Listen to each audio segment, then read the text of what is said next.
Assalamualaikum warahmatullahi wabarakatuh. Info Islami kembali di hadapan Anda untuk berbagi info-info Islami. Dan jangan lupa klik subscribe dan aktifkan notifikasi lonceng agar tidak ketinggalan info-info terbaru dari Diana Channel. Ketika Nabi Khidir menjadi budak. Suatu ketika Nabi Khidir alaihissalam berjalan di pasar dan bertemu dengan seorang budak Muqattab. Melihat penampilannya yang saleh, walau tidak mengenalnya sebagai Nabi Khidir, budak itu berkata, "Bersedekahlah kepadaku, bersedekahlah kepadaku, semoga Allah memberkahi engkau." Tanpa memperkenalkan diri atau membuka identitas dirinya, Nabi Khidir berkata, "Aku percaya bahwa apa yang dikehendaki Allah pasti akan terjadi. Tetapi aku tidak memiliki sesuatu apapun yang bisa kuberikan kepadamu. Aku meminta kepadamu biwajhillah, bersedekahlah kepadaku, karena aku melihat wajahmu sebagai orang yang baik atau orang soleh. Karena itu aku mengharap berkah darimu." Beliau berkata, "Aku beriman kepada Allah, tetapi aku tidak memiliki sesuatu yang bisa kuberikan kepadamu, kecuali jika engkau ingin menjual diriku sebagai budak."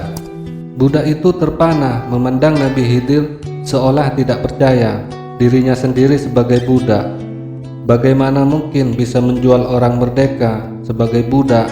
Kemudian ia berkata, "Apakah hal itu boleh dilakukan?" Beliau berkata, "Engkau telah meminta kepadaku dengan atas nama Allah yang Maha Agung, dan aku tidak bisa mengecewakan engkau demi wajah Tuhanku. Juallah aku dan pergunakanlah hasilnya untuk memenuhi kebutuhanmu." Budak tersebut adalah budak Muqattab, atau disebut juga budak kitabah, yakni yang dijanjikan oleh tuannya untuk dimerdekakan jika bisa membayar harganya walau dengan menggangsut. Ia juga tidak dibebani pekerjaan tuannya dan bebas berusaha untuk memperoleh uang penebusan dirinya. Mendengar penuturan Nabi Khidir tersebut, sang budak sangat gembira. Ia segera membawa beliau ke tempat penjualan budak dan terjual seharga 400 dirham, cukup untuk membayar pembebasan dirinya. Tinggallah Nabi Khidir bersama tuannya yang membelinya, tetapi selama beberapa hari lamanya beliau tidak diperintahkan apa-apa. Tampaknya orang yang membeli beliau itu orang yang baik. Ia tidak tega membebani beliau dengan pekerjaan karena beliau kelihatan sangat lemah dan berusia sangat tua. Nabi Khidir merasa tidak enak karena orang itu telah membayar mahal tetapi tidak memperoleh manfaat apa-apa darinya. Suatu ketika, tuannya itu akan pergi untuk keperluan. Beliau berkata, "Anda telah membeli diriku sebagai budak, maka perintahkanlah pada diriku untuk mengerjakan sesuatu." Orang itu yang juga tidak mengetahui kalau budak yang dibelinya adalah Nabi Khidir berkata, "Aku khawatir akan memberatkan dirimu, engkau tampak telah sangat tua dan lemah." Beliau berkata, "Tidak ada sesuatu yang memberatkan diriku." "Baiklah, kalau engkau memaksa," kata orang itu, "pindahkanlah batu-batu di halaman ini ke belakang." Di halaman rumah orang itu memang banyak berserak batu-batu yang cukup besar yang membutuhkan beberapa hari untuk dipindahkan ke belakang rumahnya. Jika dipindahkan dalam satu hari, membutuhkan setidaknya 6 orang yang cukup kuat dan kekar. Belum setengah hari, orang itu telah kembali ke rumah dan batu-batu itu telah dipindahkan semuanya ke belakang. Orang itu berkata kepada Nabi Khidir, "Baik sekali pekerjaanmu. Sungguh engkau mempunyai kekuatan yang tidak kusangka-sangka." Suatu ketika, orang itu memanggil Nabi Khidir dan berkata, "Aku akan pergi beberapa hari lamanya. Jagalah keluargaku dengan baik." Beliau berkata, "Baiklah, tetapi perintahkanlah pula aku mengerjakan sesuatu." Orang itu berkata, "Aku khawatir akan memberatkan dirimu." Beliau berkata lagi, "Tidak ada sesuatu yang akan memberatkan diriku."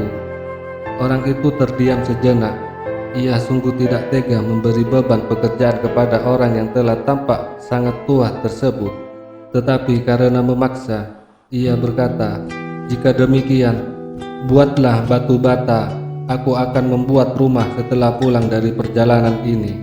Tentu saja pekerjaan yang amat mudah bagi Nabi Khidir, bahkan lebih dari itu pun beliau bisa melakukannya, karena beliau memang dikaruniai Allah sebagai macam karamahnya. Beberapa hari berlalu, orang itu pun pulang kembali, tetapi ia tidak menemukan tumpukan batu bata. Sebaliknya, ia melihat suatu rumah yang cukup megah, sesuatu dengan yang direncanakannya. Pada tempat yang disiapkannya, ia tidak mengerti, padahal ia tidak pernah menceritakan gambaran rumah yang ingin dibangunnya kepada siapapun. Orang itu segera menemui Nabi Khidir di tempatnya dan berkata, "Aku akan bertanya kepadamu biwajhillah, siapakah sebenarnya engkau ini?" Nabi Khidir berkata, "Engkau telah bertanya kepadaku dengan kata biwajhillah, dan kata biwajhillah itulah yang menjadi aku sebagai budak. Aku sesungguhnya Khidir, yang namanya telah sering engkau dengar." Kemudian Nabi Khidir menceritakan peristiwa yang beliau alami sehingga menjadi budak, dan beliau menutup ceritanya dengan berkata, "Barang siapa yang diminta dengan perkataan biwajhillah, lalu menolak permintaan orang itu padahal ia mampu memberi, maka pada hari kiamat ia akan datang dengan jasad tanpa daging, dan nafasnya akan terengah-engah tanpa henti." Perasaan orang itu bercampur baur antara senang, takut, haru, khawatir, dan berbagai perasaan lainnya. Siapakah orang yang soleh di masa itu yang tidak ingin bertemu dengan Nabi Khidir? Siapapun pasti menginginkannya, dan tanpa menyadarinya, ia telah tinggal bersama beliau selama beberapa hari. Ia berkata, "Aku beriman kepada Allah, dan aku telah menyusahkan dirimu, wahai Nabi Allah. Andai kata aku tahu tidak terlalu terjadi peristiwa seperti ini." Nabi Khidir berkata, "Tidak mengapa, engkau adalah orang yang baik."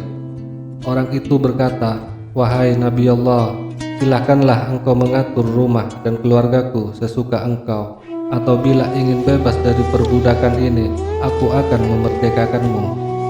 Nabi Khidir berkata, "Aku ingin engkau memerdekakan aku agar aku bisa bebas beribadah kepada Allah." Maka orang itu mendengarkan kata beliau tanpa syarat apapun, dan Nabi Khidir berkata, "Maha terpuji engkau, ya Allah, yang telah mengikat aku dalam perbudakan, kemudian menyelamatkan aku darinya. Ya Allah, semoga engkau menjadikan kami sebagai orang-orang yang berakhlak baik dan membantu saudara-saudara kami lainnya mencapai surga." Wassalamualaikum warahmatullahi wabarakatuh.